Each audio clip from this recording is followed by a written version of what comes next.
கிறிஸ்துவுக்கு அருமையானவர்களே, ஆண்டவராய் இயேசு கிறிஸ்து நாமத்தில் உங்கள் எல்லாருக்கும் வாழ்த்துக்கள். ஒவ்வொரு வாரத்திலும் காணொலி மூலமாகவே ஆராதனைகள் நாங்கள் வெளிப்படுத்தி கொண்டு வருகிறோம். இந்த வார ஞாயிறு ஒரு விசேஷித்த ஞாயிறு, சபை கொண்டாட நாள். சபையிலே பரிசுத்தாவியான ஊட்டப்பட்ட நாள் தான் சபை பிறந்தது. அருமையானவர்களே, உண்மையிலே கிறிஸ்தவர்கள் கொண்டாடக்கூடிய ஒரு முக்கியமான பண்டிகை இந்த நாளிலே கிறிஸ்துமஸ் பண்டிகை கொண்டாடுகிறது. ஆனால் அதை விட கொண்டாடப்பட வேண்டிய ஒரு பண்டிகைன்னு சொன்னால் பெந்தேகோஸ்தே பண்டிகை. பெந்தேகோஸ்தே நாளில் தான் பரிசுத்த ஆவியான மூலமாய் சபை உண்டாக்கப்பட்ட ஒரு நாள். ஆனால் சபைக்குள் பாரம்பரியங்களும் உலகங்களும் வந்தவுடனாலே இன்றைக்கு கிறிஸ்துமஸ் முக்கியத்துவம் கொடுக்கப்படுகிறது. நல்லதுதான். ஆனால் அதை விட முக்கியம் சபை உண்டாக்கப்பட்ட நாள். இது பெந்தேகோஸ்தே ஞாயிறு உலகம் முழுவதிலும் இந்த நாளில் ஒரு விசேஷித்த ஞாயிறு ஆராதனையாக இருக்கிறது. அருமையானவர்களே, இந்த ஞாயிற்றுக்கிழமை விசேஷத்தை குறித்து இன்னைக்கு ஆண்டவர் நம்மோடு கூட பேசுவாராக. எல்லாரும் கண்களும் மூடி ஜெபிப்போமா? எல்லாரும் கண்களும் மூடி ஜெபிப்போம். சர்வ வல்லமையுள்ளவரே, இந்த கால வேளைக்காக நன்றி செலுத்துகிறோம். இந்த நாளுக்காக உங்களுடைய பிரசன்னம், உங்களுடைய சமூகம் ஒவ்வொரு தடவையும் எங்கள் மேலில் வந்தது போல கர்த்தாவே, இந்த நாளிலும் ஆராதனை நாள், கர்த்தர் உண்டு பண்ணின நாள், இது ஒரு மகிழ்ச்சியான நாள் கர்த்தாவே. இந்த நாளிலேயும் உங்களுடைய நாமத்தை ஆராதிக்க, நன்றி செலுத்த, அன்பு செலுத்த தொடர்ந்து கிருபை செய்யும். ஆண்டவராய் இயேசுவின் நாமத்தில் வேண்டிக் கொள்கிறோம் நல்ல பிதாவே, ஆமென். இப்பொழுது வேதத்திலிருந்து ஒரு பகுதியை சங்கீத புஸ்தகத்தில் நான் வாசிக்க கேட்போமாக. ஆமென். இன்றைய வேத வாசிப்பின் பகுதி சங்கீதம் 11. ராகத்தலைவனுக்கு ஒப்பிக்கப்பட்ட தாவீதின் சங்கீதம் 1-7 வசனங்கள் நாம் எல்லாம் சேர்ந்து வாசிப்போம். நான் கர்த்தரை நம்பி இருக்கிறேன், பின்ன ஏன் நீங்கள் என் ஆத்துமாவை நோக்கி பட்சியைப் போல உன் மலைக்கு பறந்து போ என்று சொல்லுகிறீர்கள்? இதோ துன்மார்க்கர் வில்லை வளைத்து செம்மையான இருதயத்தார் மேல் அந்தகாரத்தில் எய்யும்படி தங்கள் அம்புகளை நாளிலே தொடுக்கிறார்கள். அஸ்திவாரங்களும் நிர்மூலமாகிறது. நீதிமான் என்ன செய்வான்? கர்த்தர் தம்முடைய பரிசுத்த ஆலயத்தில் இருக்கிறார். கர்த்தருடைய சிங்காசனம் பரலோகத்தில் இருக்கிறது. அவருடைய கண்கள் மனுபுத்திரரை பார்க்கிறது. அவருடைய இமைகள் அவர்களை சோதித்தருகிறது. கர்த்தர் நீதிமானை சோதித்தருகிறார். துன்மார்க்கனையும் கொடுமையில் கிருமி உள்ளவனையும் அவருடைய உள்ளம் இருக்கிறது. துன்மார்க்கர் மேல் கன்னிகளை வர்ஷிக்க பண்ணுவார். அக்னியும் கந்தகமும் கடும் கோடை கொந்தளிப்பும் அவர்கள் குடிக்கும் பாத்திரத்தின் பங்கு. கர்த்தர் நீதி உள்ளவர், நீதியின் மேல் பிரியப்படுவார். அவருடைய முகம் செம்மையானவரை நோக்கி இருக்கிறது. ஆமென். கர்த்தருடைய பரிசுத்த நாமத்துக்கு மகிமை உண்டாதாக. இந்த காலவேளை காணொலி காட்சி மூலமாக அனைவரையும் சந்திப்பதில் பெரும் மகிழ்ச்சி கொள்கிறோம். இந்த காலவேளை தேவனுடைய வார்த்தை கேட்பதற்கு முன்பதாக நம் பாடல் ஆராதனை நாம் கடந்து சொல்வோம். சங்கீத புஸ்தகத்தில் 5ஆம் சங்கீதம் முதல் 2 வசனங்களை வாசித்து விட்டு நம் தேவனுக்கு நேராக ஒரு சில பாடலை பாடி நம் தேவனுடைய நாமத்தை நாம் மகிமைப்படுத்துவோம். கர்த்தாவே, என் வார்த்தைக்கு செவிக்கும், என் தியானத்தை கவனியும். நான் உம்மிடத்தில் விண்ணப்பம் பண்ணுவேன். என் ராஜாவே, என் தேவனே, என் வேண்டுதலின் சத்தத்தை கேட்டருளும். இந்த காலவெளியில் நம்ம எந்த சூழ்நிலையில் இருந்தாலும் நம் தேவன் நம்முடைய சத்தத்தை கேட்கிற தேவனாக இருக்கிறார். நம்ம எத்தனையோ பிரச்சனைகளோடு, எத்தனையோ விண்ணப்பங்கள் நம் இருதயத்தில் வெளியில சொல்ல முடியாத எத்தனையோ பல காரியங்கள் சிந்தனையில் வைத்து நாம் ஜெபித்துக் கொண்டிருப்போம். ஆனால் அவர் ஒருவரே தேவனாய் இருக்கிறார். இன்றைக்கும் அவர் ஜீவனுள்ள தேவனாய் இருக்கிறார். இன்றைக்கு பெந்தேகோஸ்தே நாள், சபை உண்டு பண்ணின நாளாய் இருக்கிறார். இந்த கல்லின் மேல் என் சபையை கட்டுவேன் என்று சொன்ன தேவன் நம் வீடுகளில் இருந்தாலும், எங்கே என் நாமத்தினாலே 2 பேர் 3 பேர் கூடியிருக்கிறார்களோ மத்தியிலே நான் வாசம் செய்வேன் என்று சொன்ன தேவன் இன்னைக்கும் அவர் நம் நடுவே இருக்கிற தேவனாக இருக்கிறார். எங்களோடு கூட சேர்ந்து உற்சாகமாக ஒரு சில பாடலை பாடி நம் தேவனுடைய நாமத்தை நாம் மகிமைப்படுத்துவோம்.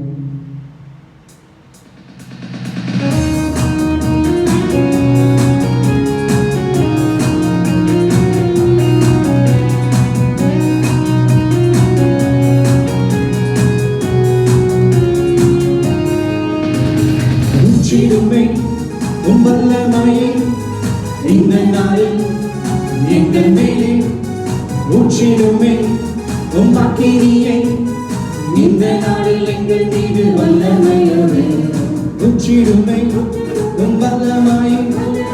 இந்த நாளில் எங்கள் மேலே ஊற்றிடுமே உம் அக்கினியை. இந்த நாளில் எங்கள் மீது வல்லமையோடு வல்லமை வல்லமை தாருமே தேசத்தை உமக்காய் கலத்திட அபிஷேகம் அபிஷேகம் ஊற்றுமே அனல் கொண்டு உமக்காய் எழுந்திட வல்லமை வல்லமை தாருமே தேசத்தை உமக்காய் கலத்திட அபிஷேகம் அபிஷேகம் ஊற்றுமே அனல் கொண்டு உமக்காய் எழுந்திட பெந்தைக்கோஸ்தை நாளில் செய்தது போல அக்கினியின் நாடுகள் பொழிந்திடுமே பெந்தைக்கோஸ்தை நாளில் செய்தது போல அக்கினியின் நாடுகள் பொழிந்திடுமே அப்போஸ்தலர் நாட்களில் செய்தது போல இன்றும் செய்ய வேண்டுமே அப்போஸ்தலர் நாட்களில் செய்தது போல இன்றும் செய்ய வேண்டுமே ஊற்றுமே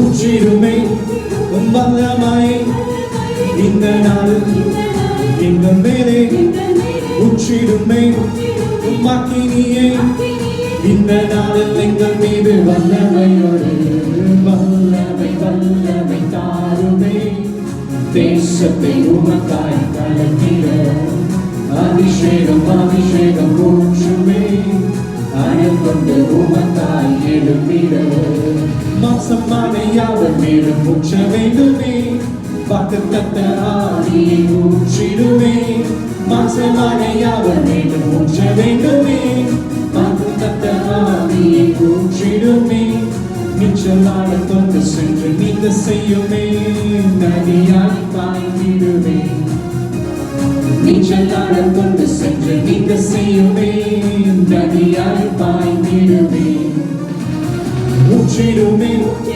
வல்லமையை இந்த நாளில் இந்த வேலை ஊற்றிடுமே அக்கினியை இந்த நாளில் எங்கள் மீது வல்லமையோடு வல்லமை வல்லமை தாருமே தேசத்தை உமக்காய் கலத்திட அபிஷேகம் அபிஷேகம் ஊற்றுமே அனல் கொண்டு உமக்காய் எழுந்திட அற்புதங்கள் தீரலாய் நடந்திடவே அற்புதத்தின் ஆவியை வந்திடுமே அற்புதங்கள் தீரலாய் நடந்திடவே அற்புதத்தின் ஆவியை வந்திடுமே அந்தகார சங்கிலிகள் அகற்றிடவே அக்கினியை ஊற்றிடுமே அந்தகார சங்கிலிகள் அகற்றிடவே அக்கினியை ஊற்றிடுமே ஊற்றிடுமே ஊற்றிடுமே வல்லமையை வல்லமையை இந்த நாளில்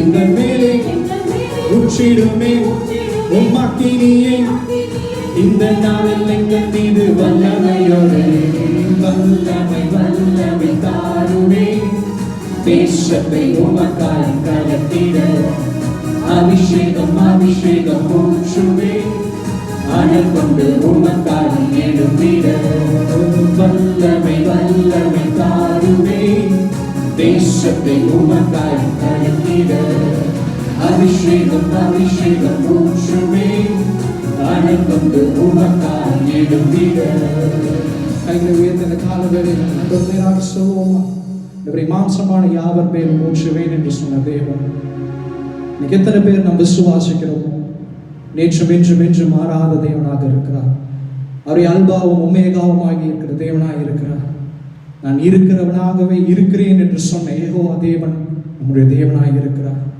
இந்த கால வேளையில் யார் யார் அந்த காணொளி மூலமா எங்களோடு கூட சேர்ந்து இந்த நேரத்தில் ஆராய்ச்சி கொண்டு இருக்கிறீங்களோ தேவன் சொன்னதை நிறைவேற்றுகிற தேவனாக இருக்கிறார் இந்த ஆண்டில் எத்தனையோ கஷ்டங்கள் மத்தியில் எத்தனையோ பிரச்சனைகள் நடுவில் நாம் சுக்கி தவித்துக் கொண்டிருந்தாலும் என்னது செய்வதென்று அறியாத ஒரு குழந்தையை போல் தகப்பனின் முகத்தை பார்க்கிறவர்களாய் நாம் இருக்கலாம்.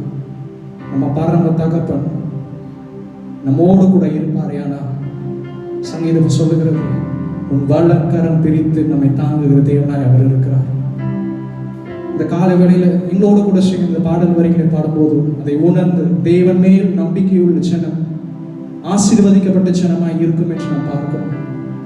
இன்னைக்கு தேவனால் பிரித்தெடுக்கப்பட்ட ஒரு சந்ததியாய் நீங்களும் நான் அந்த இடத்துல நின்று கொண்டிருப்போம். ஆனால் என் தேவன் நமக்கு கொடுத்த வாக்குகளையும் அவர் நமக்கு செய்ததான அனைத்து காரியங்களையும் நம் நினைவில் வைத்து ஆண்டவரே நன்றியுள்ள இருதயத்தோடு துதிக்க, ஆராதிக்க, நன்றியின் பலிகளை செலுத்த, துதியின் பலிகளை செலுத்த என் தேவனாகிய கர்த்தர் எங்களை நீர் தகுதிப்படுத்துங்கப்பா. தேவன் நம்ம இடத்துல எதிர்பார்க்கிற ஒரே ஒரு காரியம், என் தேவனே என்னை நான் இருக்கிற வண்ணமாய் உங்களிடத்துல தருகிறேன். எனக்குள்ள பரிசுத்த குறைவுகள் இருக்குமே, ஆனால் என்னை தலை முதல் கால் வரைக்கும் எங்களை கழுவுங்கன்னு சொல்லி கேட்போம். அந்த கால வேளையில் எங்களை பரிசுத்தப்படுத்துங்கப்பா. வெறும் வாயின் வார்த்தைகளாக நம்மை ஆராதிக்காதபடி, வெறும் என்னுடைய மனதின் நினைவுகளால் உண்மை ஆராதிக்கப்படி, தலை முதல் கால் வரைக்கும் ஆண்டவரே உடைய மகிமையின் பிரச்சனம் என்னை நிரப்பட்டும் ஆண்டவரே. இந்த பெந்தெகோஸ்தே நாளில் எனக்கு ஒரு புதிய அபிஷேகத்தினால் என்னை நிரப்புங்க, புதிய வரங்களினால் எங்களை நிரப்புங்க.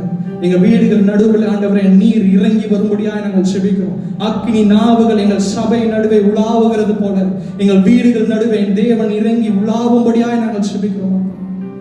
நம்ம இருக்கிற இடங்களில் இருதயத்தினால் தேவனை துதிப்போம், சத்தத்தை உயர்த்தி. ஆண்டவரே எங்க மத்தியில நீங்க இறங்கி வாங்கப்பா.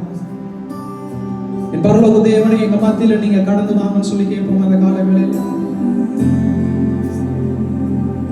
அவரை பார்த்து சொல்லுவோமா, ஆண்டவரே நீங்க மாத்திரம் போதிய வாழ்க்கைக்கு, வேற யாரும் எனக்கு வேணாம்.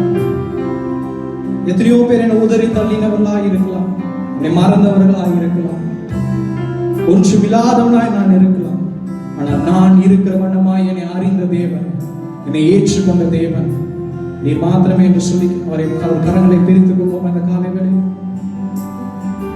நீர் மாத்திரம் போதும், தேவனே நீர் மாத்திரம் போதும், சர்வ வல்லமுள்ள தேவனே நீர் மாத்திரம் போதும். நீ மாற்றம் போதும், நீ மாற்றம் போதும், நீ மாற்றம் போதும் எனக்கு. சத்தத்தை சொல்வோம்.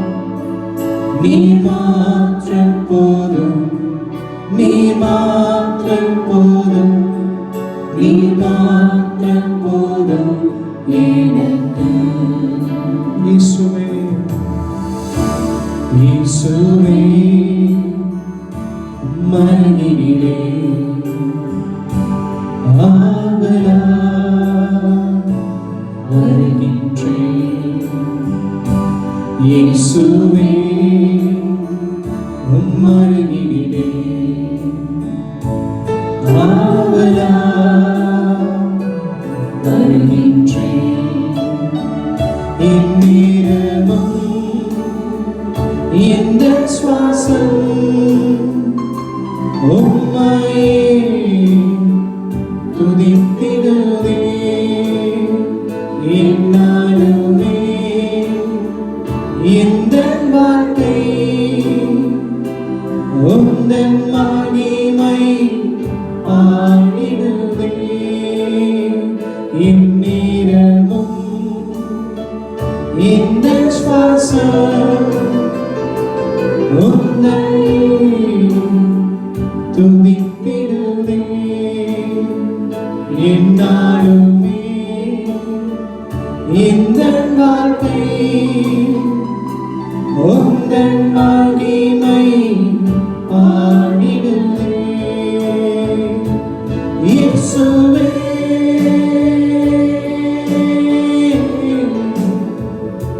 இயேசுவே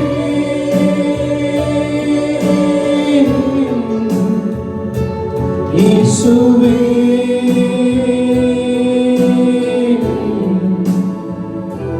இயேசுவே. அவரை பார்த்து சொல்வோம். நீ மாற்றம் போதும், நீ மாற்றம் போதும், நீ மாற்றம் போதும் எங்கள் கஷ்டத்தின் நடுவிலும் நீ மாற்றம் போதும், நீ மாற்றம் போதும், நீ மாற்றம் போதும் எனக்கு. உலகமெல்லாம் எனக்கு மறக்குதையா, உணர்வு எல்லாம் இனிக்குதையா. உலகமெல்லாம் மறக்குதையா, உணர்வு எல்லாம்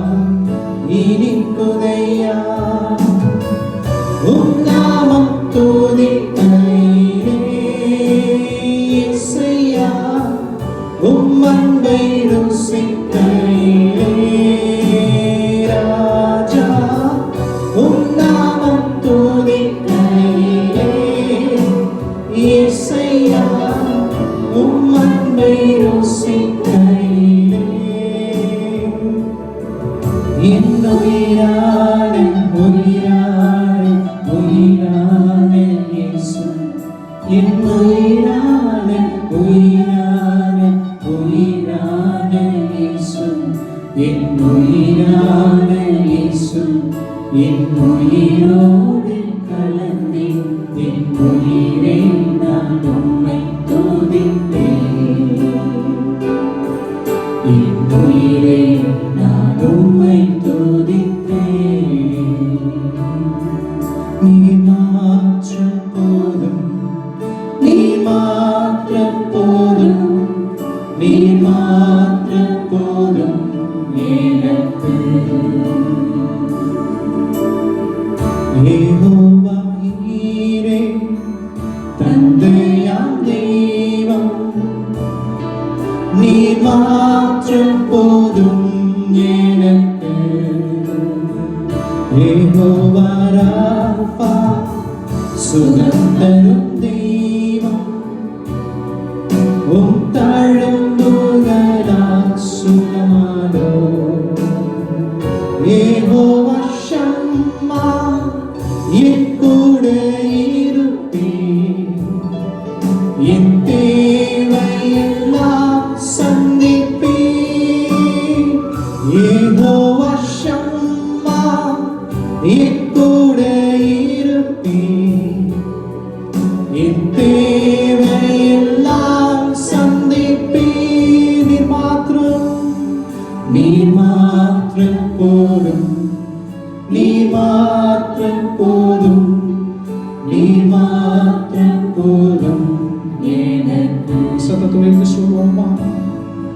நீர் மாற்றம் போதும் நீர் மாற்றம் போதும் நீர் மாற்றம் போதும் எனக்கு காலவெல்லாம் ஆண்டவரை பார்த்து சொல்லுவோம். ஆண்டவரே இருதயத்தின் ஆழத்தை உம்மை நான் துதிக்கிறேன்ப்பா. வெறும் என் உதடுகள் மட்டுமல்ல, நினைவுகளால் அல்ல, என் உள்ளத்தின் ஆழத்திலிருந்து அகலத்தை படைத்த தேவனை நான் சிருஷ்டித்த என் தேவனை நான் துதிக்கும்படியாக நீ தந்த அந்த நாளுக்காக நன்றின்னு சொல்லுகிறையாக வாய்களத்தை துதிப்போமா. அகிலத்தையும் ஆள்கிற தேவனாக எங்களோடு கூட இன்றும் என்றும் எங்களோடு கூட இருக்கிற தேவனாக இருக்கிறதுக்காக நன்றி என்று சொல்லி எல்லாம் வாய்களத்தை துதிப்போம். என் நினைவுகள் என்னோட சிந்தனைகள் பரிசுத்த ஆவியானவரை என்னை நிரப்புங்கன்னு சொல்லி கேட்போமா. ஒரே என்னை நிரப்புங்கன்னு சொல்லி கேட்போமா. ஒரே என்னை நிரப்புங்கன்னு சொல்லி கேட்போம்.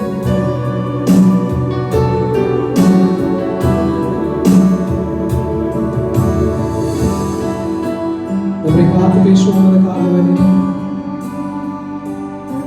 ஒரே என்னை நிரப்புங்கன்னு சொல்லி கேட்போம்.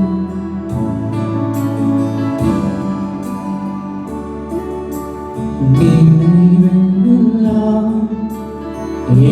ஏக்கமெல்லாம் வாஞ்சையெல்லாம் நீரே. நினைவெல்லாம் ஏக்கமெல்லாம் வாஞ்சையெல்லாம் நீரே. உம்மோடு நான் நடக்கணுமே,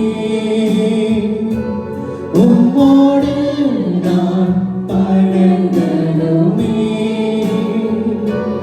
உந்தன் சித்தம் செய்யணுமே. என் அன்பே என் உயிரே, என் அன்பே என் உயிரே.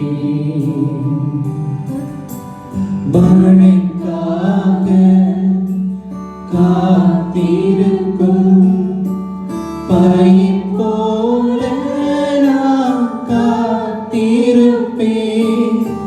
கீழ்காற்று வீசுமென்று ஆவலுடன் எதிர்பார்ப்பேன்.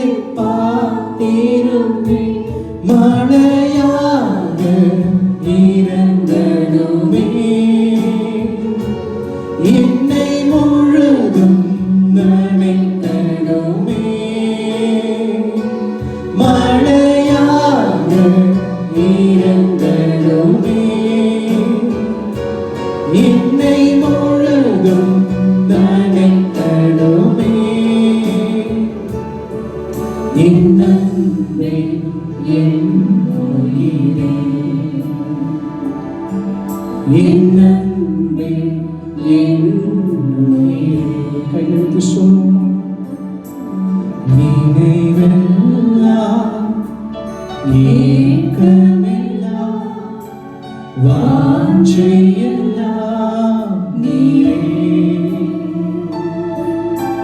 நினைவெல்லாம் ஏக்கமெல்லாம் வாஞ்சையெல்லாம் நீரே. உம்மோடு நான் நடக்கணுமே, உம்மோடு நான் பழகணுமே, உந்தன் சித்தம் செய்யணுமே. என் அன்பே என் உயிரே, என் அன்பே என் உயிரே. பரலோகத்தின் நல்ல பிதாவே அப்பா, அருமையான காலை வேளைக்காக நன்றி. சபை உண்டான இந்த நாளிலே உம்மை தொழுது கொள்ள, உம்மை போற்ற, உம்மை ஆர்ப்பரிக்க, உம்முடைய நாமத்தை உயர்த்த நீ தந்த அந்த நேரத்துக்காக நன்றி அப்பா. இவரை நாங்கள் எங்கிருந்தாலும் எங்கள் நடுவே நீர் இருக்கிறவராய் இருக்கிறேன் என்று சொன்ன தேவனாய் இருக்கிறதுக்காக நன்றி. இவரை நாங்கள் பாடும்போதும் துதிக்கும் போதும் எங்கள் நினைவுகள், எங்கள் ஏக்கம், எங்கள் எண்ணம் எல்லாம் ஒருமனப்பட்டு ஆண்டவரை உம்மை மட்டும் துதிக்க தேவன் நீர் தந்த அந்த பாக்கியத்திற்காக நன்றி. எங்கள் ஆராதனை வேலை நீர் ஆசீர்வதித்து தந்ததுக்காக நன்றி அப்பா. பரிசுத்த ஆவியானவரே அப்பா, யார் யாரெல்லாம் இந்த வார்த்தைகளை கேட்டுக்கொண்டு இருக்கிறார்களோ, இந்த காணொளி காட்சிகளை பார்த்து கொண்டு இருக்கிறார்களோ, எந்தெந்த விண்ணப்பங்கள், எந்தெந்த ஜப காரியங்களுக்காய் செபித்தார்களோ எல்லாவற்றையும் தேவன் நீர் அறிந்தவராக இருக்கிறீரப்பா. வெளியிலே சொல்லாதபடிக்கு இருதயத்தில் எத்தனையோ பேர் எத்தனையோ காரியங்களுக்காக தவித்துக் கொண்டிருப்பார்கள். ஆனால் அந்த தேவைகளை நீர் அறிந்த தேவனாய் இருக்கிறீரப்பா. அவைகளுக்கு நீர் பதில் கொடுக்கும்படியாய் நாங்கள் செபிக்கிறோம் ஆண்டவரே. இந்த நேரத்தில் நாங்கள் உம்மை நோக்கி நாங்கள் ஏறெடுத்த ஒவ்வொரு விண்ணப்பங்களையும் தேவன் நீர் ஆமென் என்றும் ஆமென் என்றும் பதில் கொடுக்கும்படியாய் நாங்கள் செபிக்கிறோம். மீதியான வேலையும் ஆண்டவரே பரிசுத்த ஆவியானவர் நீர் எங்களை நடத்தி செல்லும்படியாக நாங்கள் செபிக்கிறோம். போதகரை மறைத்து தேவனாகிய கர்த்தருடைய வார்த்தையும் உங்களுக்கு வெளிப்படும்படியாக தேவன் நீர் எங்களோடு கூட பேசும்படியாக எங்களை நாங்கள் ஒப்புக் கொடுக்கிறோம். மீதியான எல்லாவற்றையும் நீரே பொறுப்பெடுத்து வழி நடத்துங்க. மீட்பெரும் இரட்சகரும் ஆகிய இயேசுவின் நாமத்தில் கேட்கிறோம் எங்கள் ஜீவனுள்ள நல்ல பிதாவே, ஆமென். கர்த்தர் நல்லவர். இன்றைக்கு ஆண்டவர் நம்மோடு பேசப்படுகிற ஒரு வார்த்தை மத்தேயு சுவிசேஷம் 16ஆம் அதிகாரம் 18வது வசனம்.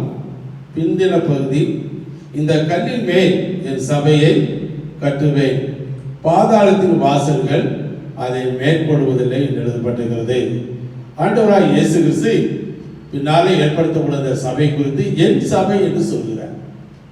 அந்த சபை குறித்து இந்த கல்லின் மேல் என் சபையை கட்டுவேன். ஏன் ஆண்டவர் இந்த கல்லின் மேல் என் சபையை கட்டுவேன் என்று சொன்னார்? தேவனாய் கர்த்தர் இந்த மனு வர்க்கத்தை உண்டாக்கும் பொழுது ஆதாமின் மூலமாக ஒரு பரிசுத்த சந்ததி உண்டாக்கப்பட வேண்டும் என்று ஆதாமை தெரிந்து கொண்டார். ஆபேல் அவனுடைய சந்ததி ஒரு பரிசுத்த சந்ததியாய் வெளிப்படும் பொழுது காயின் மூலமாய் அந்த சந்ததி பாவத்து மூலமாய் தள்ளப்பட்டது. மறுபடியும் ஆண்டவர் நோவாவை தெரிந்து கொண்டார். நோவாவின் காலத்தில் சேம், காம், யாப்பேத்துடைய சந்ததிக்கு அப்புறமாய் அந்த சந்ததி மறுபடியும் பாவத்தில் போய் விழுந்தது. பின்னாடி ஆண்டவர் ஆபிரகாமை தெரிந்து கொண்டார். அதை தமது ஜனமாக, தன்னுடைய பரிசுத்த ஜனமாக ஏற்படுத்துவதற்காக ஆபிரகாம், ஈசாக்கு, யாக்கோபு, இஸ்ரவேல் என்ற ஒரு கோத்திரமாக அதை எழுப்ப ஆரம்பித்தது. ஆனால் பின்னாடி உள்ள காலங்களில் ராஜாக்கள் வந்த காலம் பொழுது அந்த இஸ்ரவேல் சந்ததிக்குள்ளாக தேவாலயங்கள், நியாயப்பிரமாணங்கள், கட்டளைகள் எல்லாம் கொடுக்கப்பட்ட போதிலும் அவர்களை பரிசுத்தப்படுத்துவதற்காக, ஆனால் அவர்கள் நியாயப்பிரமாணத்துக்கு கீழ்ப்படியவில்லை. மறுபடியும் எகிப்து தேசத்துடைய புறச்சாதிய பழக்க வழக்கங்கள் எல்லாம் அவர்கள் தங்களுடைய மார்க்கத்துக்குள்ளாக கொண்டு வந்தபடினாலே இஸ்ரவேலில் தேவனுடைய மகிமை எடுபட்டு போயிற்று. அருமையானவர்களே, பழைய ஏற்பாட்டுக்கும் புதிய ஏற்பாட்டுக்கும் விடப்பட்ட 400 ஆண்டு காலங்கள் தேவனுடைய வெளிப்பாடுகள் கிடைக்கவில்லை. ஆண்டவராய் இயேசு கிறிஸ்து இந்த உலகத்தில் வெளிப்பட்ட நோக்கம் தமது சபையை ஸ்தாபிப்பதற்காக. இந்த கல்லின் மேல் என் சபையை கட்டுவேன் என்று சொன்னதான காரியத்திற்கு ஆண்டவர் செய்த 3 காரியங்கள் இருக்கிறது. அருமையானவர்களே, நீங்கள் சற்று கவனமாய் கேட்கும்படி கேட்கிறேன். ஆண்டவர் இந்த சபை உண்டாக்குவதற்கு அவர் செய்த காரியங்கள் 3 காரியங்கள் அப்போஸ்தலர் நடபடிகள் புத்தகத்தில் 20ஆம் அதிகாரம் 28வது வசனம். ஆகையால் உங்களை குறித்தும் தேவன் தம்முடைய சுய இரத்தத்தினாலே சம்பாதித்துக் கொண்ட தமது சபையை, இந்த சபையை எப்படி அவர் உண்டாக்கினார் என்று சொன்னார், தம்முடைய சுய இரத்தத்தினால் சம்பாதித்துக் கொண்ட. வெறுமனே ஏதோ ஒரு கட்டடத்தை வைத்து ஏதோ சில பிரச்சாரங்கள் பண்ணி அல்ல. இந்த சபையை உண்டாக்குவதற்கு அந்த நாட்டில் ஒரு பரிசுத்த இரத்தம் இருந்தது, ஆபேலின் இரத்தம். ஆனால் அந்த ஆபேலின் இரத்தத்துக்கு அப்புறமாய் ஒரு நல்ல பரிசுத்த இரத்தம் இல்லை இருந்தாங்க. அந்த பரிசுத்த இரத்தம் ஆண்டவராய் இயேசு கிறிஸ்து மாத்திரமே. ஆகவே அந்த இரத்தம் பாதாளத்தின் வாசலை மேற்கொள்ளும்படியாக, இரத்தம் சிந்துதல் அல்லாதபடி, பாவ மன்னிப்பு உண்டாகாதபடி இருக்கிறபடினாலே ஒரு பரிசுத்த இரத்தம் தேவை. தம்முடைய சபைக்கு அஸ்திபாரமாக தன்னுடைய இரத்தத்தை சிந்தி அவர் பலியாக மீட்டுக் கொண்டார் என்று நாம் காண்கிறோம். அறிஞாங்க இன்னொரு காரியம், இந்த சபையை அவர் ஆரம்பித்ததுக்கு அவர் செய்த காரியம் எபேசியருக்கு எழுதின நிருபத்தில் நாம் எடுத்துக்கொள்ளும்படி கேட்கின்றேன். அங்கே எழுதப்பட்ட 5ஆம் அதிகாரத்தில் அவர் சபையை உண்டாக்குவதற்கு, இந்த கல்லின் மேல் என் சபையை கட்டுவதற்கு அவர் இரத்தத்தை சிந்தினது மாத்திரமல்ல, 5ஆம் அதிகாரம் 27வது வசனம், கரைதிரை முதலானவைகள் ஒன்றும் இல்லாமல் பரிசுத்தமும் பிழையற்றதுமான மகிமையுள்ள சபையாக அதை தமக்கும் நிறுத்திக் கொள்வதற்கும் தம்மை தாமே அதற்காக ஒப்பு கொடுத்தார் என்று பார்க்கிறோம். நாம் எப்படி ஆண்டவருக்கு ஒப்பு கொடுக்கிறோமோ, நம்மை ஒவ்வொருவரையும் அந்த பரிசுத்த சந்ததி கரை திரை முதலானவைகள் ஒன்றுமில்லாமல் பரிசுத்தமும் பிழையற்றதுமான மகிமையான சபையாக அதை தமக்கு முன் நிறுத்துவதற்காக தம்மை அதை ஒப்பு கொடுத்தார் என்று பார்க்கிறோம். அறிஞர்களே, ஆண்டவர் செய்த 3வது காரியம் அப்போஸ்தலர் நடபடிகள் 2ஆம் அதிகாரம் 42வது வசனம், ரட்சிக்கப்படுவதை கர்த்தர் அனுதினமும் சபையிலே சேர்த்து வந்தார். சபை என்பது ஒரு பிரம்மாண்டமான கட்டடங்கள் அல்ல. அருமையானவர்களே, சபை என்பது நாம் அலங்காரமாக வைத்திருக்கிற காரியங்கள் அல்ல, ரட்சிக்கப்பட்ட ஜனங்களுடைய கூட்டம்.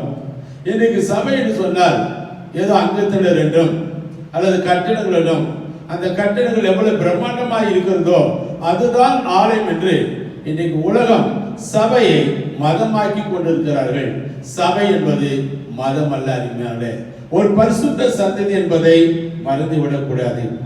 ஆகவே இந்த சபை பாதாளத்தின் வாசலை மேற்கொள்வதற்கு, உலகத்தை மேற்கொள்வதற்கு, ஏனென்றால் ஒவ்வொரு தடையும் அந்த பரிசுத்தம் இல்லாதபடி இருப்பதற்காக பிசாசு அந்த சந்ததிகளை பாவத்துக்குள்ளாய் கொண்டு போய் விட்டது.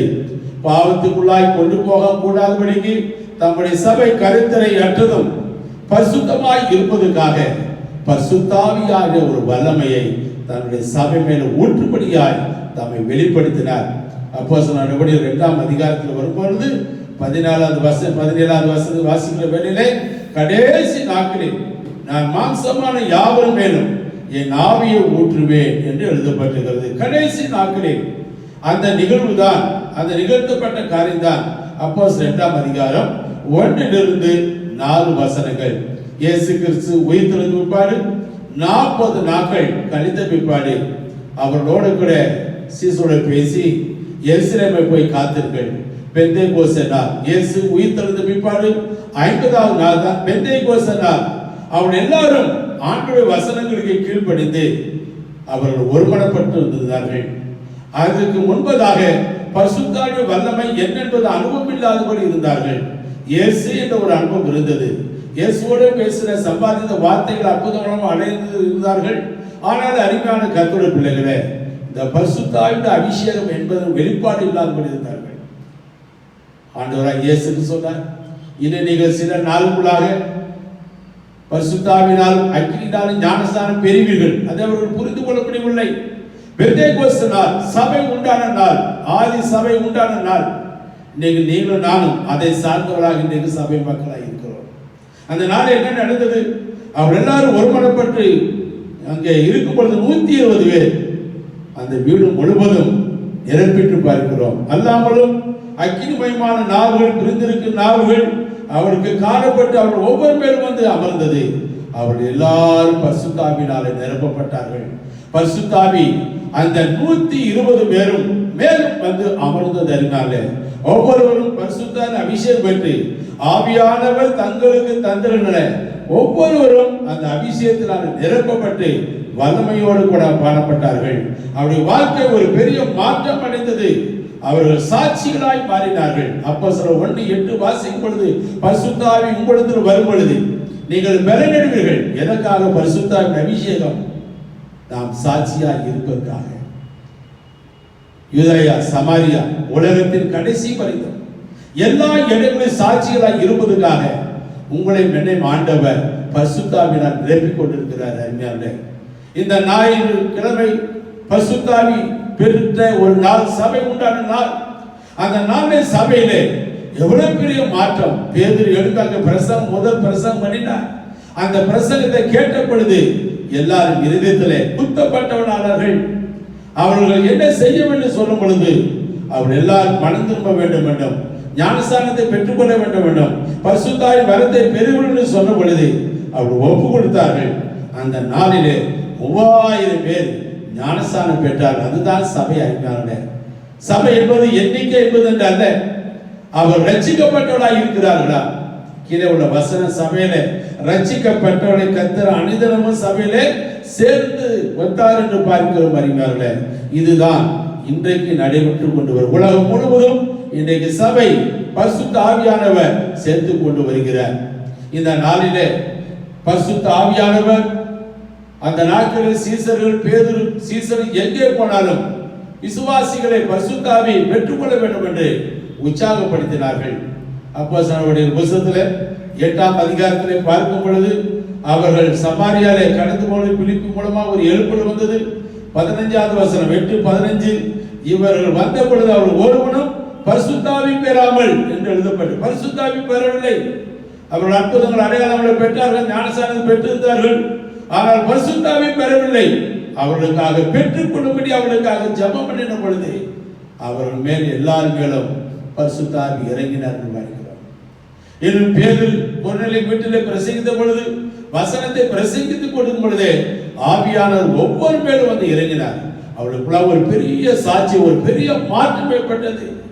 பவுல் வாழ்க்கையிலே பார்க்கும் பொழுது அப்போஸ்தலர் 19ஆம் அதிகாரத்தில் எபேசு பட்டணத்தில் வழியாக கடந்து போடும் பொழுது நீங்கள் எடுத்துக்கொண்டு எபேசியர் அப்போஸ்தலர்களுடைய புத்தகத்தில் 19ஆம் அதிகாரத்தில் 8வது வசனம், நீங்கள் விசுவாசிகளான பொழுது பரிசுத்த ஆவி பெற்றீர்களா என்று கேட்டார். அவர்கள் ஒருவரும் பரிசுத்த ஆவி பெறவில்லை என்று சொல்லிவிட்டார்கள். அப்பொழுது பவுல் அங்கே ஜெபித்த பொழுது அவர் எல்லாரும் பரிசுத்த ஆவி பெற்றார்கள்.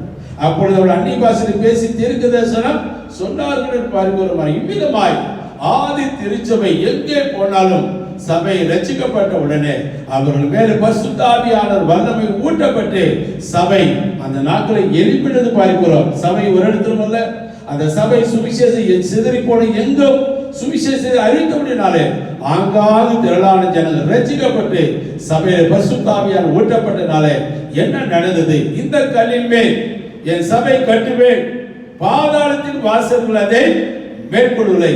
எப்பொழுதும் எப்படி ஏவாளை பிசாசு வஞ்சித்ததோ மக்களை வஞ்சிக்கும்படியாக ஒவ்வொரு நாட்களும் கிரியை செய்து கொடுக்கிறபடினாலே சபையை தேவனன் இழுத்தது வஞ்சிக்கப்பட்டு கூடாதபடிக்கு கர்த்தருடைய பிள்ளைகளை இன்றைக்கு பிசாசு இன்றைக்கு ஜனங்களை வஞ்சிக்கும்படியாக சபையிலிருந்து வெளியே கொண்டு போகும்படியாக பல தந்திரங்களை கொண்டு வந்தாலும் அந்த பாதாளத்தின் வாசலை மேற்கொள்வதற்கு உனக்கும் எனக்கும் ஆண்டவர் பரிசுத்த ஆவியினாலே நிரப்பப்பட்டு கொண்டிருக்கிறோம். அருமையானவர்களே, இந்த பரிசுத்த ஆவியானவர் நமக்குள்ளாய் இருக்கும் பொழுது ஆதி திருச்சபை என்ன செய்தது? அந்த பாதாளத்தின் வாசல்களை மேற்கொண்டது. அப்போஸ்தலர் 8ஆம் அதிகாரம் நீங்கள் எடுத்து வாசிக்க சொன்னால் 1வது வசனம், சபை எழும்ப ஆரம்பித்தது. சபையை அழித்து போடும்படியாக பாதாளத்தின் வாசல் எழும்பினது. சேவானை அழித்து விட்டார், சேவானை கொண்டு விட்டார். அதோடு கூட சபை முடிந்து நினைத்தார்கள். ஆனால் 8:1 சபைக்கு, எருசலேம் சபைக்கு மிகுந்த துன்பம் உண்டாயிற்று. துன்பங்கள் வந்தது. அப்போஸ்தலர் 8ஆம் அதிகாரம் நீங்கள் கீழே வாசிக்கும் பொழுது அங்கே 3வது வசனம், சவுல் வீடுகள் தோறும் நுழைந்து புருஷனை சிறை இழுத்து கொண்டு போய் காவலில் போட்டு சபையை பாழாக்கி கொண்டிருந்தான் என்று காண்கிறோம். இருந்த போதிலும் சிதறி போனவர்கள் எங்கும் அந்த அபிஷேக வல்லமை பெற்றதாலே சுவிசேஷ வசனத்தை பிரசித்தார்கள். சபையை பாதாளத்தின் வாசல்களை வென்றதென்று பார்க்கும் அறிவான சபையை ஒருவரும் ஒரு நாளும் அழிக்க முடியாது. இந்த கல்லின் மேல் என் சபை கட்டு சொல்லும் பொழுது அந்த சபைக்குள்ளதான் அதிகாரம் நீங்களும் நானும் இருக்கிற சபை என்பது ஒரு கட்டிடம் அல்ல. அருமையான கர்த்தருடைய பிள்ளைகளே, சபை என்ன செய்கிறது என்றால் பாதாளத்தின் வாசலை மேற்கொள்வதற்கு அதிகாரம் உள்ளதா இருக்கிறது. என்ன அதிகாரம் என்று பார்க்கிறோம். மத்தேயு சுவிசேஷம் 21ஆம் அதிகாரம் 44வது வசனம். இந்த கல்லின் மேல் விழுகிறவன் நொறுங்கி போவான், இது எவன் மேல் விழுமோ அவனை நசிக்கு போடும் என்று நான் உங்களுக்கு சொல்கிறேன்.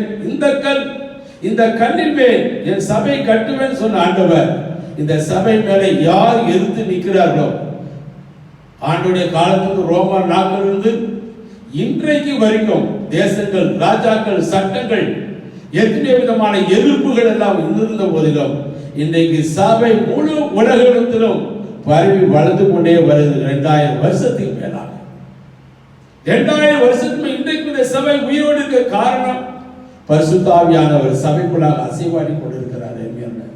இந்த சபையை யாரால் அழிக்க முடியாது. இந்த கல்லின் மேல் விழுகிறவன் நொறுங்கி போவான். யார் வந்தாலும் சரி. இன்னைக்கு சரித்திரம் முழுவதும் வாசித்தால் பார்க்கும் பொழுது, நடந்த சரித்திரங்கள், உலக சரித்திரம் பார்க்கும் பொழுது கிறிஸ்தவத்தை அழிக்கும்படியாக எத்தனையோ மார்க்கங்கள், மார்க்க பேதங்கள், சட்டங்கள், ராஜாக்கள், கம்யூனிஸ்டுகள், எத்தனையோ விதமான ஆளுகைகள் எல்லாம் இருந்த போதிலும் இந்த சபையை யாரால் அழிக்க முடியவில்லை. நான் முதலே சொன்னது போல சபை என்பது ஒரு பெரிய கட்டடம் அல்ல, அது நமக்கு வசதிக்காக ஏற்படுத்தப்பட்டது. சபை என்பது நீங்களும் நான் ரட்சிக்கப்பட்டவர்களாக இருக்கிறோம் அறிவாக. ஆகவே இந்த சபையை ஆண்டவர் என்ன செய்தார்? ஆலயமாக எழுப்புகிறார். நீங்கள் 1 பேதுரு புத்தகத்தில் நீங்கள் திருப்பி கொண்டு சொன்னார், ஆண்டவர் இந்த சபையை ஆலயமாக எழுப்பப்படுகிறதாக பார்க்கிறோம். 1 பேதுரு புத்தகத்தில் 2ஆம் அதிகாரத்தில் எடுத்து வாசிக்கும் பொழுது 4வது வசனம், மனுஷரால் தள்ளப்பட்டதாயும் தேவனால் தெரிந்து கொள்ளப்பட்டதும் விலையேறப்பட்டதுமாய் ஜீவனுள்ள கல்லாகிய அவரிடத்தில் சேர்ந்தவர்களாய் நீங்களும், அந்த ஜீவனுள்ள கல் யார்? ஆண்டவராய் இயேசு கிறிஸ்து. ஜீவனுள்ள கற்களை போல ஆவிக்கேற்ற மாளிகையாகவும் இயேசு கிறிஸ்து மூலமாய் தேவனுக்கு பிரியமான ஆவிக்கேற்ற பலிகளை செலுத்தப்படும்படிக்கு பரிசுத்த ஆசாரிய கூட்டமாக கட்டப்பட்டு வருகிறீர்கள். நாம் ஆராதனைக்கு வருகிறது ஆவிக்கேற்ற பலிகளை செலுத்தும்படிக்கு. பழைய பாட்டிலே ஆடுகளையும் மாடுகளையும் ஜீவராசிகளை கொண்டு வந்து பலிகளை செலுத்தினார்கள். நம்முடைய ஆராதனைகள் ஆவிக்கேற்ற பலிகள் என்று காண்கிறோம். நீங்கள் நம்முடைய ஆராதனை எப்படியாய் அந்த பலி செலுத்த பழைய ஏற்பாட்டின இரத்தத்தின் பலி அல்ல. நீங்கள் ரோமர்கள் நிருப புத்தகத்தில் 12ஆம் அதிகாரத்தில் 1வது வசனத்தை வாசிக்கும் பொழுது அந்த பலி செலுத்துவதற்காக நீங்களும் நான் எப்படி கட்டப்பட்டவர்களாக இருக்கிறோம். 12ஆம் அதிகாரம் 1வது வசனம், அப்படி சகோதரரே, நீங்கள் உங்கள் சரீரங்களை பரிசுத்தமும் தேவனுக்கு பிரியமான ஜீவ பலியாய் ஒப்பு கொடுக்கப்பட்டு, அதுதான் ஆவிக்குரிய ஏற்ற பலி. இந்த ஜீவ பலியாய் செய்யப்படுவது அங்கு என்ன சொல்லப்பட்டு, தேவனின் இரக்கங்களை முன்னிட்டு உங்களை வேண்டிக் கொள்கிறேன், இதுவே நீங்கள் செய்யத்தக்க புத்தி உள்ள ஆராதனை. நீங்களும் நானும் ஆராதனைக்கு வரும்பொழுது நமக்கு இருக்க வேண்டிய அம்சங்கள் என்ன? நீங்கள் இந்த பிரபஞ்சத்தை ஒத்த வேஷம் தெரியாமல் தேவனுடைய நன்மையும் பிரியமும் பரிமளும் சித்தை என்னதென்று அறியத்தக்கதாக உங்கள் மனம் புதிதாக இருந்தால் மறுரூபமாகுங்கள் என்று எழுதப்பட்டிருக்கிறது. அருமையானவர்களே, சபையை அழிக்கிறதுக்கு எத்தனையோ மனுஷர்கள் வந்தார்கள். சபையை யாராலும் அழிக்க முடியாது. சபை ஆலயமாக இருப்பது நீங்களும் நானும் புத்தி உள்ள ஆராதனை. நாம் சரீரபரமாய் இருக்கிற இரத்தத்தை செலுத்தி அல்ல, நம்மையே ஜீவ பலியாய் ஒப்பு கொடுக்கிறது. ஒவ்வொரு வார ஆராதனையை நம்மை ஒப்பு கொடுக்கிற சோத்திர பலிகள் மூலமாக அவருக்கு பிரியமாக ஆராதனை செய்யும்படியாக, மனுஷனை பிரியப்படுத்துகிற ஆராதனை அல்ல. இன்னைக்கு அநேக ஆராதனைகள் எல்லாம் இன்னைக்கு நிறைய சபையில எல்லாம் இருக்கிறது. எல்லாமே சபையா? எல்லாருமே பாஸ்டர்ஸ்களா? எல்லாருமே ஊழியக்காரர்களா? இன்னைக்கு நிறைய கள்ள ஊழியர்கள், கள்ள போதர்கள். இன்னைக்கு மனுஷர்களை பிரியப்படுத்துகிற ஆராதனை வந்துவிட்டது. டான்ஸ் ஆட வைக்கிறது, இசைகள் அதிகமாக கொண்டு வைப்பது, இன்னைக்கு தங்களை பிரியப்படுத்தி பரவசத்தை உண்டாக்கி வைத்து பல இசைக்கள் மூலமாய் பரவசத்தை உண்டாக்கி அல்ல, நம்மை பரிசுத்தாவினாலே உண்டாகிற சந்தோஷம், பரவசம் அல்ல சந்தோஷம். ஆவியானவர் கூட ஆராதனை கூட வரும் பொழுது, அவரை ஆராதிக்கும் பொழுது பரிசுத்தாவியார் நம்மை அபிஷேகிக்கிறார். இன்னைக்கு ஆலய கூடிகள் வரும் பொழுது நாம் என்ன செய்கிறோம்? பரவசம் அல்ல, பரிசுத்தாவிய அபிஷேகத்தினால நிரப்பப்படுகிறது ஒரு ஜீவனுள்ள ஆராதனை. அறிஞர்களே, இன்றைக்கு சபை முழு உலகத்திலும் ஆலயமாய் கர்த்தர் எழுப்பி உங்களையும் என்னையும் ஜீவனுள்ள கற்களாய் அவர் நம்மை கட்டி கொண்டு வருகிறார். அந்த நாளில் சபை என்பது எப்படி இருந்தது? அப்போஸ்தலர் நடிகள் புஸ்தகத்தில் 17ஆம் அதிகாரம் 6வது வசனத்தை வாசிக்கும் பொழுது அந்த நாட்கள் சபை எப்படி எழுப்பினது? அப்போஸ்தலர் 17:7 அந்த 6வது வசனம் வாசிக்கும் பொழுது கீழ்ப்பகுதி, உலகத்தை கலக்கிறோம் இங்கேயும் வந்திருக்கிறார்கள். உலகத்தையே கலக்கினாங்க. இன்றைக்கு சபை எப்படி இருக்குது தெரியுமா? உலகம் முழுவதும் சபைகளில் உலக சபைக்குள்ள வருகிறார். சபை எதற்கு உண்டாக்குனது? பரிசுத்த சந்ததி, ரட்சிக்கப்பட்டவர்கள். இன்றைக்கு சபை மாறுகிறது. சபை பரிசுத்த ஆவியால் கொடுக்கப்பட்ட சத்தியத்துக்கு இந்த சபை எப்படி இருக்கணும்? சத்தியத்துக்கு தூணும் ஆதாரமாக இருக்கு. அதுதான் சபை. இன்னைக்கு அநேக விசுவாசிகள் புறச்சாதிக்குள்ளாய் விக்கிரக்குள்ளாய் இருக்கிற என்னென்ன கிரியில் இருக்கிறதோ அதை சபைக்குள்ளாய் கொண்டு வர முயற்சிக்கிறார்கள். ஒரு காலத்துல உலகத்தை கலக்கிறது சபை. இன்னைக்கு உலகம் வந்து சபைக்குள்ளாக கலக்க ஆடைகளில், பாவத்தில், எப்படி வேணா பாவத்தில் ஜீவித்துக் கொண்டு அப்படியே வந்து இங்க ஆராதிப்பது இது சபையா? இந்த கல்லின் மேல் என் சபையை கட்டுவேன், பாதாளத்தின் வாசல்களை மேற்கொண்டு முதல் என்று எழுதப்பட்டிருக்கிறது. சபை உண்டாக்கப்பட்ட அந்த நாளிலே பேதுரு அந்த ஜனங்களுக்கு சொன்ன பொழுது அவர்கள் இருதயத்தில் குத்தப்பட்டுள்ளார்கள். நாங்கள் என்ன செய்ய வேண்டும் என்று சொல்லும் பொழுது சில உபதேசங்கள் எல்லாம் சொல்லி அங்கே எழுதப்பட்ட வார்த்தை அப்போஸ்தலர் பணிகள் 2ஆம் அதிகாரத்தில் எல்லாரும் எடுத்துக்கொண்டு 40ஆம் வசனம், இன்னும் அநேக வார்த்தையினால் சாட்சி கூறி மாறுபாடுள்ள இந்த சந்ததியை விட்டு விலகி உங்களை ரட்சித்துக் கொள்ளுங்கள். சிலர் சபைக்கு வந்தால், சபைக்கு ஒவ்வொரு வாரம் ஞாயிற்றுக்கிழமை வந்து விட்டால் போதுமானது, சபையில் வந்து ஞானசானம் எடுத்தால் போதுமானது, சபையில் அன்னிவாசி வந்து விட்டால் போதுமானது, சபையில் வந்து காணிக்கை கொடுத்து விட்டால் போதுமானது என்று தங்களை தாங்களே திருப்திப்படுத்திக் கொள்கிற வாழ்க்கை அல்ல. மாறுபாடான சந்ததியை விட்டு விலகி, எப்படி ஆண்டவர் இருளையும் வெளிச்சத்தை இரண்டாக பிரித்தார். இருளும் வெளிச்சம் ஒன்றும் அல்ல. ஆபிரகாமை ஆண்டவர் கல்தே தேசத்தில் பிரித்து கொண்டு வந்தார். இஸ்ரவேல் ஜனங்களை பாலும் தேசத்துக்கு கொண்டு வருவதற்கு எகிப்திலிருந்து பிரித்தார். இன்னைக்கு உங்களையும் என்னையும் ரட்சிக்கப்பட வைத்து மறுபடியும் உலகத்துக்குட்பட்ட இந்த பிரபஞ்சத்துக்குரிய ஒத்த வேஷங்களை தரித்து அதோடு கூட அழைத்து வருவது சபை அல்ல. நன்றாக கவனிங்கள். இன்னைக்கு பெந்தகோஸ்தே பண்டிகை உலக ஜனங்களுடைய வழிபாடுகள், முறைமைகள், பாவங்கள், அவங்களுடைய பாவ ஜீவிகள். இந்த வாரத்தில் கனி கொடுத்தல் கொடுக்க வேண்டும் என்று தான் பிரசங்கிக்கலாம் என்று வைத்திருந்தேன். அதை அடுத்த வாரத்தில் பார்ப்போம்.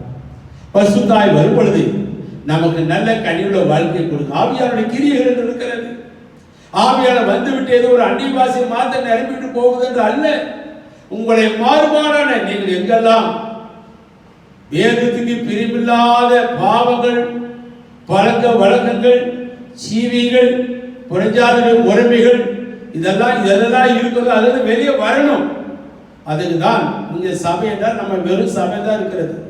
ஆனா கிரேக்க பாஷையில இந்த வேத புதிய பாட்டு வந்து கிரேக்க பாஷையில எழுதப்பட்டது. அறிஞர்ல இந்த சபைக்கு எழுதப்பட்ட வார்த்தை பிரயோகம் எக்லீசியா. எக்லீசியா என்று சொன்னால் வெளியே வந்தவர்கள். அப்படின்றால் நாம் எல்லாரும் சபை என்று சொல்லும் பொழுது வெறும் ஏதோ ஏசி சபை, சிஎஸ்சி சபை, கத்தோலிக்க சபை இப்படிப்பட்ட பெயர்கள் என்று வழங்கப்படுவதல்ல சபை. வெளியே வர வேண்டும். எதிர்த்து வெளியே வர வேண்டும்? பாவ வாழ்க்கை, பாவ ஜீவிதம் முற்றிலுமாய்.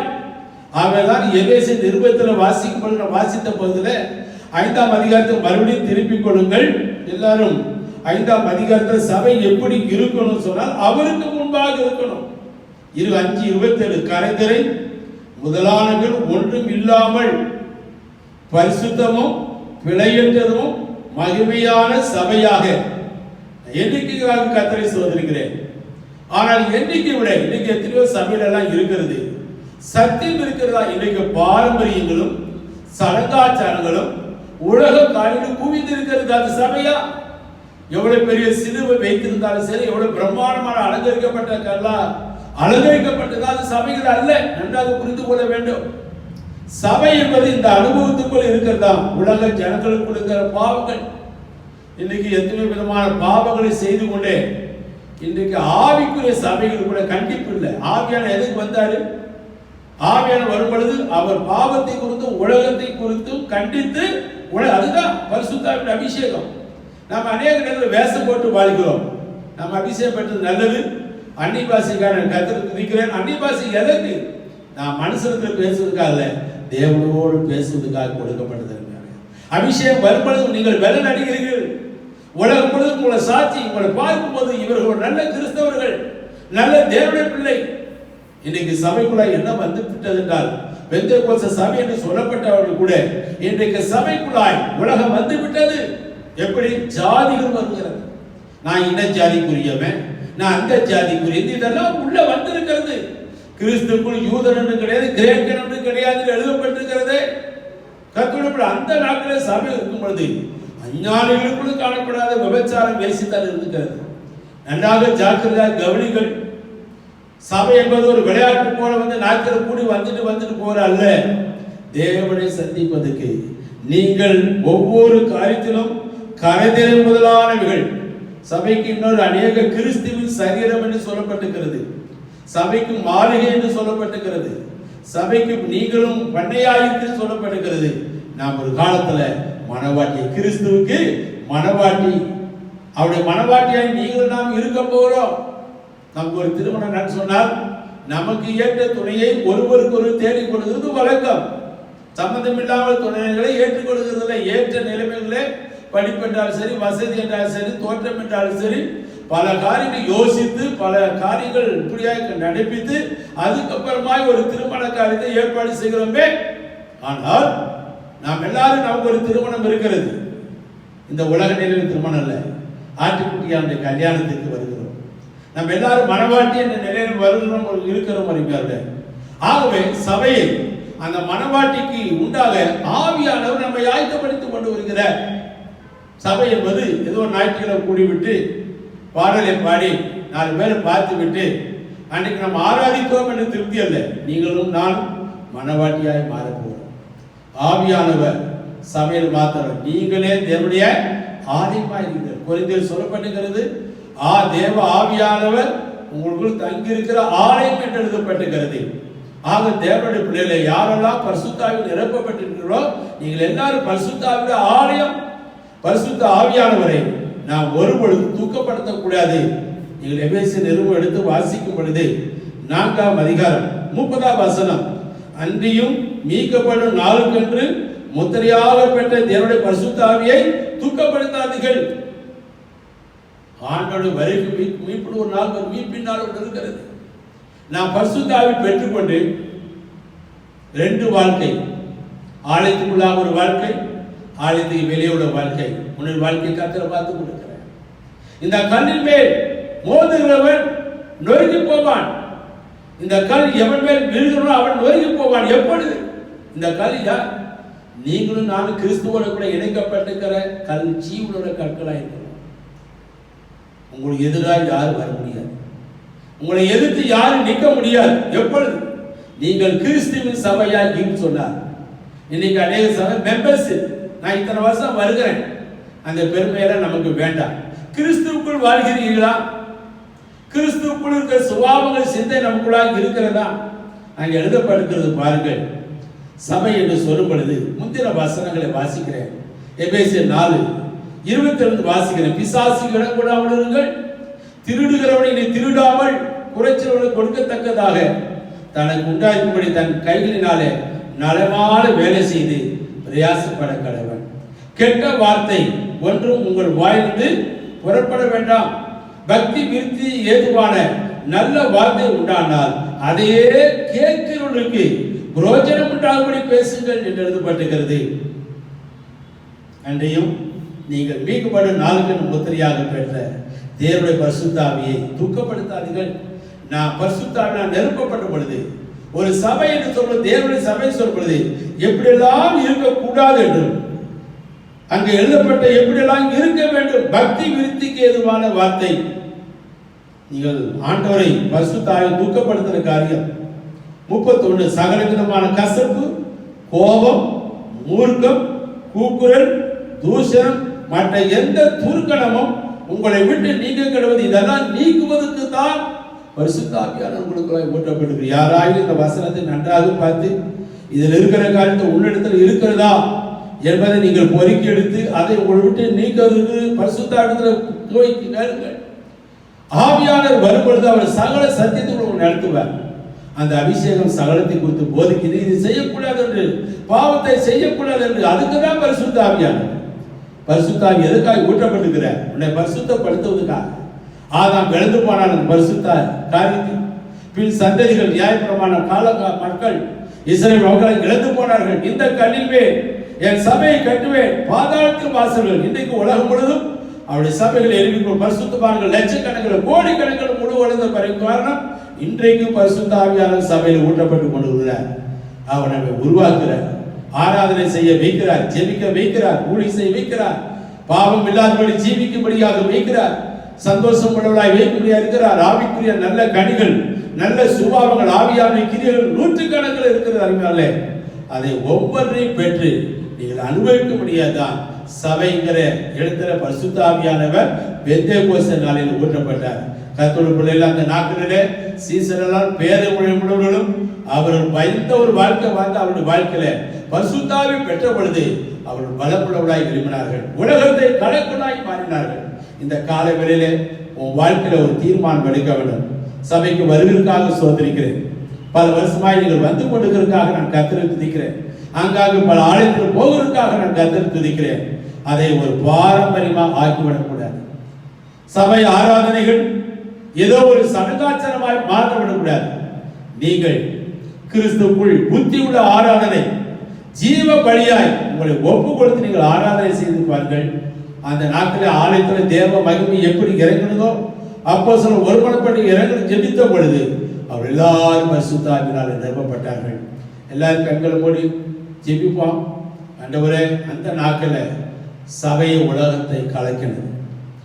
இன்னைக்கு சபை உலகத்துக்குள்ள வரக்கூடாது. உலகத்துல பேச்சுக்கள், பழக்க வழக்கங்கள், ஜாதி முறைமைகள், பிரிவினை ஆவிகள், துன்மார்க்க கிரியைகள், இதெல்லாம் உனக்குள்ள வரக்கூடாது. அதுதான் சபையினோட அனுபவங்கள். நமக்குள் ஆவிக்குரிய வாழ்க்கை, புதிதாக்கப்பட்ட வாழ்க்கை, கிறிஸ்துவின் வசனத்தை வெளிப்படுத்துகிற வாழ்க்கை இருப்பதுக்கு நம்மை ஒப்பு கொடுப்போமாக. சில வார காலங்களாக நம்ம எல்லாரும் சேர்ந்து ஆராதனை தடைப்பட்டாலும் கிறிஸ்துவின் சபை நீங்க தான். உங்கள் வீடுகளில் நீங்களும் சபை தான், உங்க குடும்பம் ஒரு சபை, நீங்களும் சபையா இருக்கிறீர்கள். ஆங்காக வீடுகளிலிருந்து ஆராதிப்போது நீங்களும் ஒரு சபை தான். வீடுகளில் அந்த நாட்களில் கூடி ஜெபித்தார்கள், ஆராதித்தார்கள். உங்க வீடு வாடகை வீடு இருந்தால் சரி, சொந்த வீடாக இருந்தாலும் சரி, உங்க வீடும் ஒரு ஆராதனை ஸ்தலமாய் மாறும். உங்கள் வீட்டுக்குள்ள இயேசு இருக்கிறாரா? உங்களை ஒப்பு கொடுப்பீங்களா? உங்க வீட்டில் ஒருத்தர் சண்டை நாவி வரக்கூடாது, சோம்பரை நாவி வரக்கூடாது. வெளியே இருக்கிற உலகமாகிய அந்த கிரிகள் உன் வீட்டுக்குள்ள வரக்கூடாது. ரொம்ப ஜாக்கிரதையா இருக்கும். நல்ல அழகான வீட்டெல்லாம் கட்டியிருக்கீங்க, நான் சந்தோஷமாய் அதை நான் துதிக்கிறேன், நன்றி செலுத்துகிறேன். ஆனால் நல்ல அழகான வீட்டுக்குள்ள பிசாசு இருக்கிறாரா, இயேசு இருக்கிறாரா? அடுத்த வார்த்தையை குறித்து விவரமாய் ஆண்டவர் உங்களோடு தெளிவுபடுத்தி பேசுவதாக. எல்லாரும் கொஞ்சம் கையை உயர்த்துவோமா? ஆண்டவரே, சீக்கிரமாய் தேசம் முழுவதும் உலகம் முழுவதும் ஆண்டவர் எல்லாரும் கையை உயர்த்துங்க.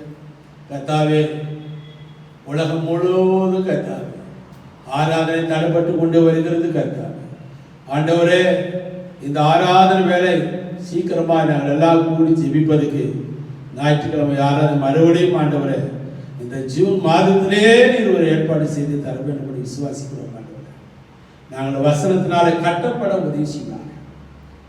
நாங்கள் உலகத்துக்குரிய ஒத்த வேஷங்களை தரைக்க காண்கிறோம். உலக வேஷங்களை வேண்டாம்ப்பா. மனுஷர்களை வேஷமாக திரிகிறார்கள் எழுதப்பட்டிருக்கிறது. நாங்கள் எதற்காக ரட்சிக்கப்பட்டோம், எதற்காக பரிசுத்தாவி பெற்றோம், எதற்காக ஞானஸ்நானம் பெற்றோம், எதற்காக ஆழ்ந்து வருகிறோம் என்பதை நாங்கள் மாறுபாடான சந்ததிக்கு விலகி எங்களை ரட்சித்துக் கொள்ள எங்களை ஒப்பு கொடுக்கிறோம் ஐயா. இன்னும் வீடுகளுக்குள்ளாக ரட்சிக்கப்படாத இருப்பா சொன்னால் வீட்டுக்குள்ள இருக்கிற ஒவ்வொருவரும் சாட்சியாய் மாறும். யாரோ ஒரு பிரசங்கத்தினால் அல்ல, வீட்டில் இருக்கிற ஒவ்வொருவரும் சாட்சியாய் மாறுவார்கள் சொன்னார். கர்த்தாவே, வீட்டில் ரட்சிக்கப்படாத ரட்சிக்கப்பட்டு ஞானஸ்தானம் பெறுவார்கள் ஆண்டவரே. அப்படிப்பட்ட அனுபவங்கள் ஆண்டவரே தேசங்களிலேயும் பட்டணங்களிலேயும் கிராமங்களிலேயும் தெருக்களிலேயும் வீடுகளிலேயும் சபை வளருவதாக, ஆதி சபை விசுவாசத்தில் வளர்ந்து பெருகிற்று என்று பார்க்கிறோம். நாங்கள் அப்படியாய் பெருக எங்களுக்கு உதவி செய்வாங்க. இன்னைக்கு ஒரு பண்டிகை எங்கள் வாழ்க்கையில கிறிஸ்துமஸை கொண்டாடுகிறதை விட இயேசு கிறிஸ்து எங்களுக்குள் வந்தது ஒரு பண்டிகை ஆண்டவர். நாங்கள் எல்லாரும் பிறந்த ஒரு நாள் இருக்கிறது. சபை பிறந்த நாள் பெந்தேகோஸ்தே ஞாயிறு. இந்த ஞாயிற்றுக்கிழமை எங்களோட சந்தோஷம் நாள். கர்த்தாவே, எங்களுடைய சபைகளில் ஒரு மாற்றத்தை கொண்டு வருகிறார். கிறிஸ்துமஸை கொண்டாடுகிறதை விட, புத்தாண்டை கொண்டாடுகிறதை விட, சபை உண்டான நாளை விசேஷமாக வைத்து கொண்டாட எங்களுக்கு வாசல் திறக்கப்படணுமா? எல்லா சபைகளும் எல்லா இடங்களும் ஆண்டவரை சபை பெந்தேகோஸ்தே பண்டிகை என்று எல்லா சபையிலும் ஆண்டவரை விளம்பரப்படுத்தி, இது என்ன கிறிஸ்துமஸை பார்க்கிறோம், இப்படி ஒரு பெந்தேகோஸ்தே பண்டிகை கொண்டாடுகிறார். பெந்தேகோஸ்தே என்பது ஒரு அனுபவம். அருமையான கர்த்தருடைய பிள்ளைகளா, ஆண்டவரே, கர்த்தருடைய பிள்ளைகளா இருந்து ஆண்டவரே நாங்கள் இருக்கும்படியாய் உதவி செய்வீராய் கர்த்தாவே. உம்முடைய நாமத்தினாலே ஜெபிக்கிறோம். எங்கள் பண்டிகை என்பது புசிப்பும் குடிப்பும் அல்ல. தேவனுடைய ராஜ்யம் புசிப்பும் குடிப்பும் அல்ல ஆண்டவரே. பரிசுத்தாவினால உண்டாகும் அந்த சந்தோஷத்தை எங்களுடைய வாழ்க்கையில் தாங்கப்பா. பண்டிகை சந்தோஷங்களை பார்க்கிறோம். பரிசுத்தாவியானவர் எங்களுக்குள்ளாய் கொடுக்கிற அந்த சந்தோஷம் பண்டிகை விழுக்காது பாருங்க. தானியம் திராட்சரசம் உண்டாகிற காலத்தில் சந்தோஷத்தை பார்க்கிறோம். அதிக சந்தோஷத்தை வாழ்க்கையில தருகிறாங்க. இயேசுவின் நாமத்தில் வேண்டிக் கொள்கிறோம் நல்ல பிதாவே, ஆமென். நம்முடைய கர்த்தராகிய இயேசு கிறிஸ்துவின் பிதாவாகிய தேவன் பரிசுத்த ஆவியானவரின் அன்பினைக்கும் சதா காலங்களிலே இன்றும் என்றும் எப்பொழுதும் நாம் அனைவரோடு கூட இருப்பதாக, ஆமென். என் ஆத்மாவே கர்த்தரை ஸ்தோத்திரி, என் உடலின் மேல் பரிசுத்த நாமத்தை ஸ்தோத்திரி. என் ஆத்மாவே கர்த்தரை ஸ்தோத்திரி, அவர் செய்த செலவாரம் வருவதே, ஆமென். God bless you. கர்த்தருடைய ஆசீர்வாதம்.